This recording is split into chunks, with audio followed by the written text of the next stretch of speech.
Hi everybody, Melissa from Melissa vs. Fibromyalgia here. Hope you're well today. I love talking about low-dose naltrexone. So today we're going to talk about dosing because you get through the process, you do some research, you think you'd like to try it, you get your doctor on board, and then maybe they don't know how to do dosing. So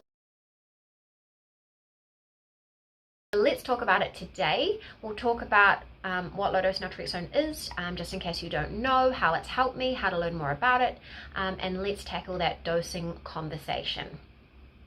So, naltrexone is an opioid antagonist that works differently in the body when it's taken at lower doses. So it's usually prescribed for alcohol and opioid addiction at high doses, so 50 milligrams or more. But low-dose naltrexone is usually anything from 0.25 milligrams to 6 milligrams. But as you'll see as we go along, there is a bit of variation in that. It is used for a wide range of conditions at this lower dose, from multiple sclerosis to fibromyalgia. And there have been a few small studies on LDN specifically for fibromyalgia. And there is actually a bigger study taking place in Australia on LDN for chronic fatigue syndrome and long COVID. So more is happening. My experience with LDN is basically that it's changed my life. It's helped me more than any other thing. This is in conjunction though with working on sleep, calming the central nervous system, physically treating trigger points, and gentle movement. It's helped me go from moderate to mild on the Fibromyalgia Impact Questionnaire rating scale. And I wouldn't underestimate the benefit of going from moderate symptoms to mild symptoms, because even if you've got symptoms all day every day and you're still doing things all day every day to manage it, that drop in symptom level is amazing. It changes your whole life.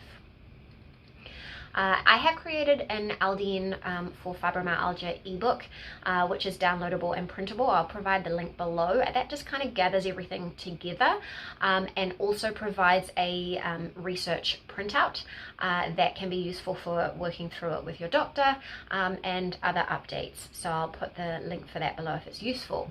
But let's talk about dosing. So I've been on LDN for over 6 years and I have had to play with my dose.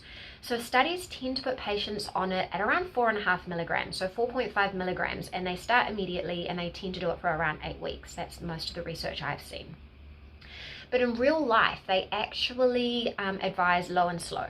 So doses of anywhere from 0.5 milligrams up to 8 milligrams and more have been recommended, and some people dose twice per day. So it is quite personalized. This compounding pharmacy, which I'll provide a link, so if you click the link, then you'll find all of my sources. Low-dose naltrexone therapy is usually prescribed as a capsule and dosed at between 0.25 milligrams and 6 milligrams a day. And pharmacists can provide guidance for dosing for condition-specific protocols, but each patient has to find their sweet spot. So just because I have fibromyalgia doesn't mean I'll take the same dose as someone else with fibromyalgia. In this 2023 systematic review of the existing studies of LDN for fibromyalgia, it says the efficacy of LDN in the treatment of fibromyalgia has been demonstrated, but there is no consensus on specific dose, frequency, or duration. So among the included studies, LDN doses varied from 0.1 milligram to 9 milligrams a day, all these changing figures, with 4.5 milligrams once a day is the most common.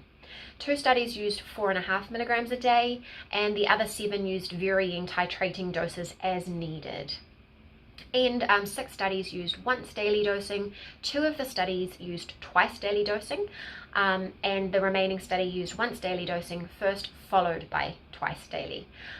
So you can see that it varies a lot. If it varies that much with research studies, imagine how much patients are experiencing. So let's talk a little bit about specifics for me.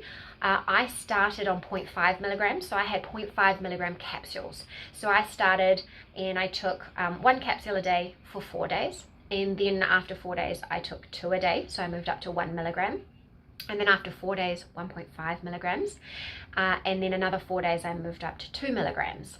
And I moved up that quickly because it took me until 2 milligrams to feel kind of any effect. It took me several months before I reached 4 milligrams, and I never tolerated 4.5. So I've stayed at 4 or 3.5 for the last 6 years. So once we reach a dose that's too high, we just kind of know. the side effects kind of present, and you just don't feel great. I felt unwell and had flares of viral issues, so like ulcers and cold sores. But I knew that I'd hit my sweet spot when I started to feel increased energy. I slept better. So I started to get deep sleep and REM sleep, which I'd never had before. So that was incredible. And I had better stamina. So that was amazing and wonderful. And then after a while, I dropped down to 3.5 milligrams to see if that would maintain the results, and it did. So for a long time, I stayed at 3.5 milligrams. In 2022, when my periods resumed after my fourth baby, they were horrific. Turns out I had endometriosis all those years and was never diagnosed, and it just escalated. But around the same time, I started quetiapine and started sleeping better. So it's like my health was moving forward for most of the month, but then for like 10 days of the month, the high pain took me down. But then after a while, my health began to track down. The period pain kind of escalated outside of just the periods. So I did a heap of reading and researching, and I thought, okay, maybe I'll skip some doses.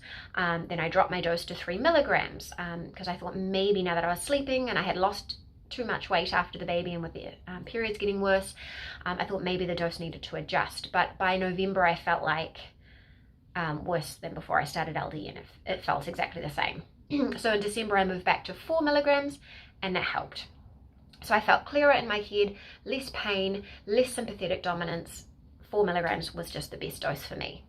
So, you know, after 5-6 years, it's good to play around a little bit and to have an open mind with it.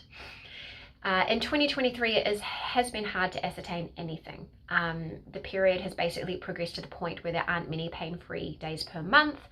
On the days I don't have as much period pain, I do feel more energy and better. I am doing longer walks and having a bit more stamina. And I credit the LDN with helping me maintain some of my gains during this time.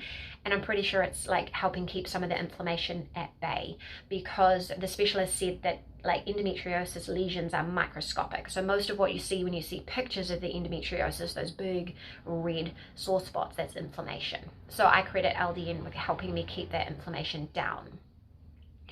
And I fully expect that it will be better after my operation. So I feel like after we've explored the research and my experience, it just goes to show two really important things. One, that we need more information out there about dosing. It is not a one-size-fits-all.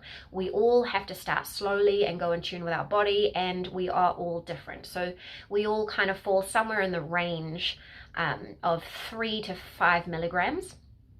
But people fall outside that range as well, and some people do twice-a-day dosing. So it is very personalized, and that personalization is important. And unfortunately, not all of our doctors know that, so often it can fall to us. So I hope that this information has helped you, has encouraged you. Check out my blog posts. You can go back and see like when I was starting and how that was going in more detail, and you can refer back to this one. I've got a blog post there writing everything out, because I know we talked about a lot of different numbers, so I hope that that helps you. Let us know, did you struggle to find your correct dose? Has it changed? What is your correct dose? Just share that information, because I think it's really important at this point. Thank you so much for doing that, and I'll catch you again soon.